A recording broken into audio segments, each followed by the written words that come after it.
People have asked me for this for a while, and so finally, here is my guide to Glamour in Final Fantasy XIV. Specifically, this video is going to be going over the fundamentals. If you want to look badass and customize your appearance, then you've come to the right place. Just to be super clear though, this is going to be just on the fundamentals of the Glamour system that we're going to build upon in future videos. As always, timestamps are going to be provided in the description and the comment section. So the first thing about the Glamour system in 14 is that every single item in this game has an appearance that can be applied to different items. The one single limitation is that the gear level of the base item appearance that you're trying to change must be equal gear level or lower than the item that you're trying to take the appearance of. To be clear, this is not item level, this is the base item level, like a level 80 piece of gear, or level 60 piece of gear. While this limitation might really sound bad at the surface, when you're max level, you rarely want to be using a piece of gear of, say, level 60 at level 80 for stats. I've honestly almost never ran into this problem in practice myself anymore, but for newcomers this can be a problem that they bump into, such as I gave my sister for her birthday a Tsukiyomi's Moonlit Red Mage weapon. She couldn't use it for appearance until she passed level 70. But if you're a new player, don't be discouraged and think that you're like relegated to the worst armor sets.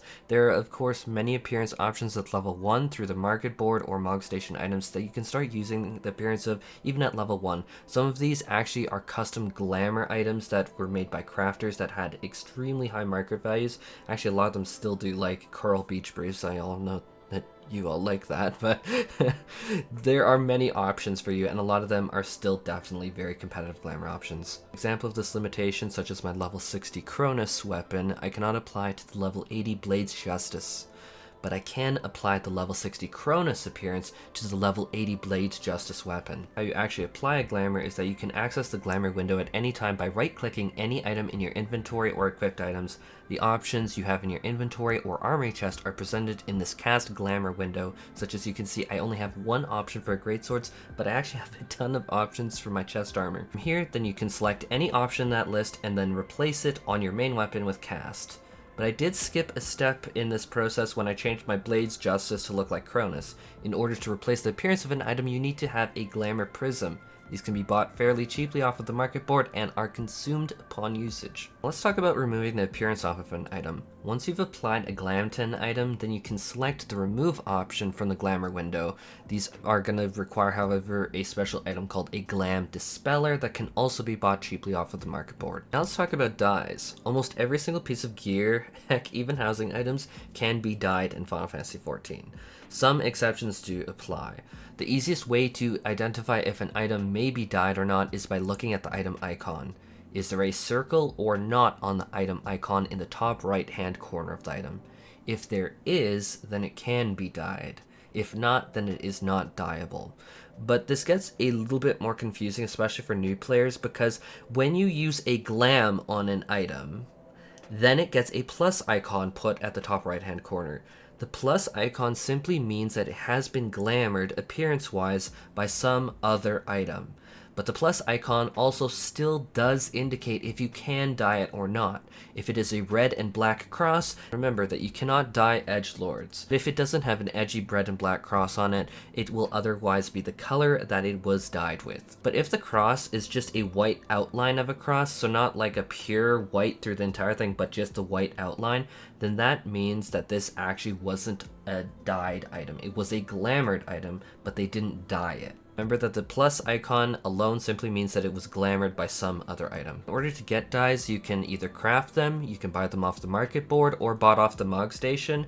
Pure black and pure white dyes are extremely expensive, and that's why I say the mog station, because I'm not actually gonna willingly spend that much gil on a single dye. Next up, I want to talk about the dye menu, and this is something that I do encourage people to use before they even bought a dye in order to see what it even looks like before they go investing gil into it. So to open up the dye menu, right click and select dye. This will show you a particular piece of gear on your character, whatever you selected to dye, and then have a huge range of colors as a color palette that you can preview that particular item being dyed with. Dyes that you do not have will be indicated with a red X on the color. Otherwise, if there's no red X, you are good to go ahead and dye the item with that color.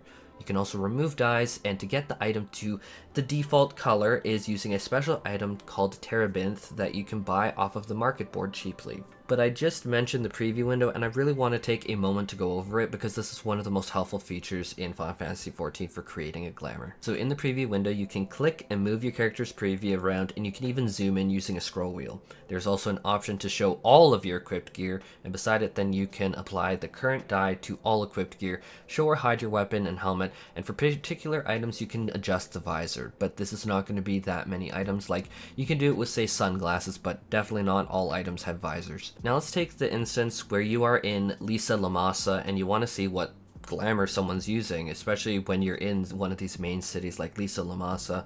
You will definitely encounter a lot of glamours that are very cool. A lot of people want to show off an AFK there, of course.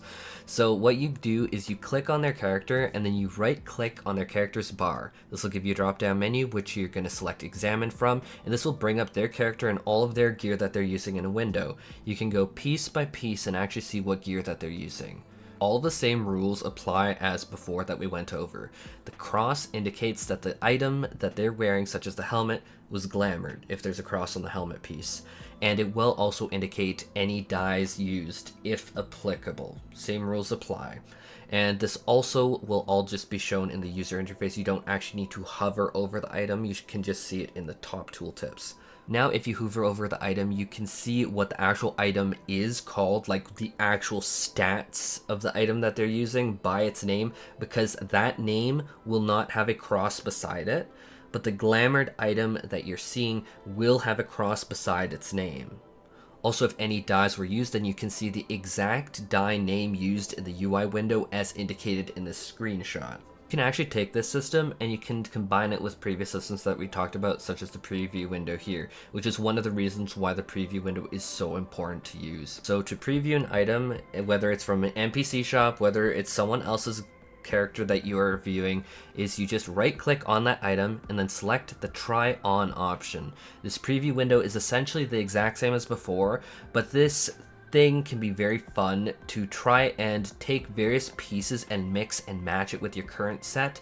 And the most powerful feature of this is probably the save/delete outfit toggle, and so you can toggle it on or off, and this will allow you to, anything that you have in your preview window will be saved for the next time that you open up your preview window, and it'll allow you to combine it with different items. If you don't have the save toggle on, then it will unfortunately make it that you lose it and that you can only try one piece on at a time. So if you want to try someone's complete glamour on that they have in Lisa Lamasa, then you just want to turn this toggle on and then you want to right click and try on all of their different items. Another thing that I do recommend that is very fun is to enable the dye preview to see what it would even look like with these different pieces on. And this also works for NPC items in NPC shops to try them on. Anyhow, that is it for this Glam Fundamentals video. More Glam content on the way soon because I do want to explore this further. As a curiosity to myself though, let me know what you'd think of an Evyx official Glam competition in the comments below. I'll see if I'm going to do that.